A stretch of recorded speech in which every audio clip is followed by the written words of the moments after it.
a promise did he break of yours? Well, I mean, at the beginning of the year, we talked about how we were going to follow the law in Congress, that we would have a budget, and we have 12 separate spending bills. That didn't happen. We started that process at the very last minute.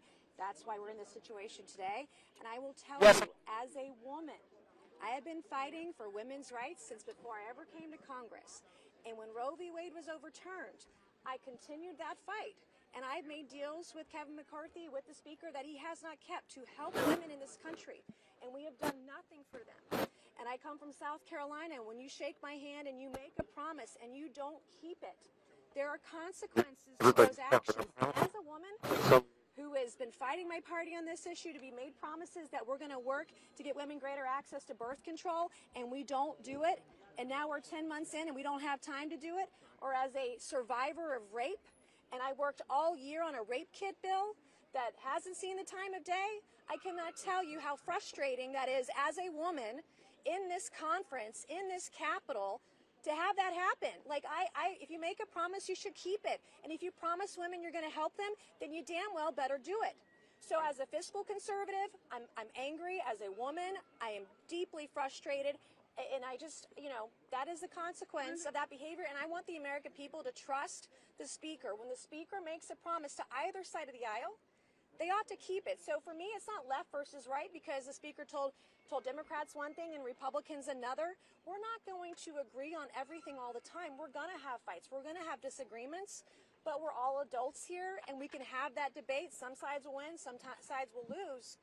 But that debate is worthwhile. It's not worth misleading people. It's not worth misleading people on both sides of the aisle. For me, it's not ideological. It's about having a leader in our nation who will tell the truth, who you can trust. And that's what the American people deserve. How do you know a new speaker will be any better? Congresswoman, you explain a lot of your concerns. We hear them. How did you weigh all that against the other risk, which is the House chaos? The House was going to be in chaos if this did not happen. I am looking for a speaker who will tell the truth to the American people, who will be honest and trustworthy with Congress, with both parties. We are a deeply divided nation. We are a deeply divided capital right now. And we need people who are going to tell the truth, who are going to be honest, and who the American people can trust. At the end of the day, for me, it's about trust. And don't make promises you can't keep, and don't lie to people. Would you support Steve Scalise for Speaker? What's that? Would you support Steve Scalise for Speaker? I am open to a number of folks up here. We'll have that discussion, and we'll figure out who will be the next speaker. But from my perspective, as a woman up here, I want someone who's going to be honest. And if we say we're going to help women in this country, we ought to do it. If we say we're going to rein in spending, if we say we're going to have a budget, now we're going to disagree on the numbers, both sides will, but that's worthy of a debate. If we say we're going to have a budget, we need to do it. If we say we're going to have 12 separate spending bills and you have the power of spending back to the people, we ought to do it. But that's not what happened here, and that's why we're in the situation today.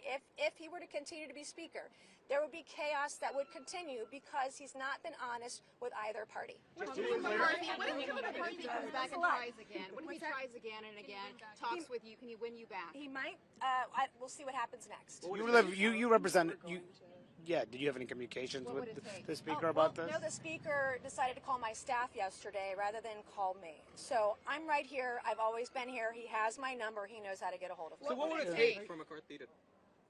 Well, I'm looking for a speaker who will be honest with the American people.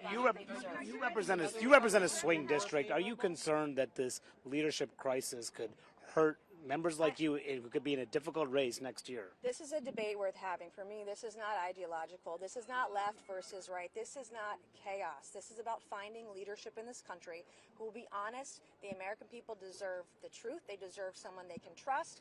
And that's what it should be about. We should be able to trust our leaders in this country. The reason we're in the place today, this whole country is chaos right now because we have leaders that have divided us and not brought us together. We want to be united, but we've got to have leadership that we can trust. You said there was a number of candidates you would consider. I would be wide open to a number of candidates. Some of them that I think the obvious ones are in the leadership line, but quite frankly, I'm open to anyone who will tell us the truth and will guide us through the rest of the Congress. Can anyone run this conference?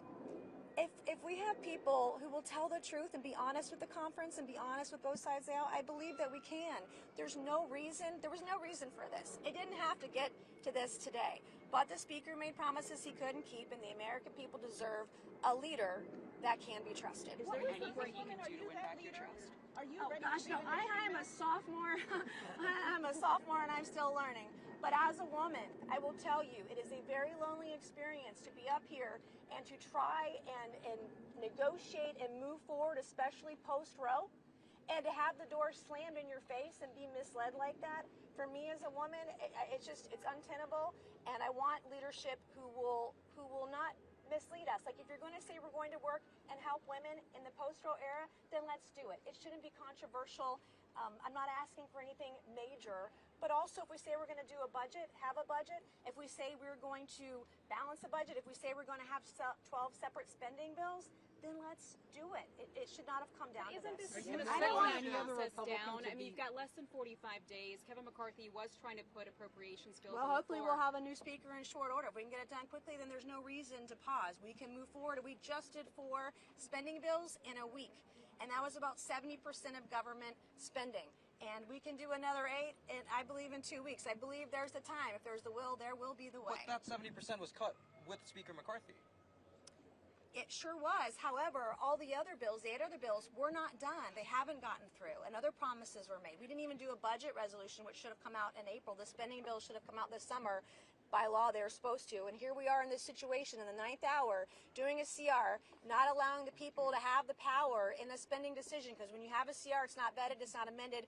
The representatives don't have a say when you do that. The 12 spending bills allow a vetting process, they allow amendments, it allows the people to have the power. And that's where it should be. No matter who's in charge, Republican or Democrat, there is an order, there is a law we're supposed to follow. When did you make the decision? Any other Was there Republican is going to be in a position to be more favorable to your view on women's rights?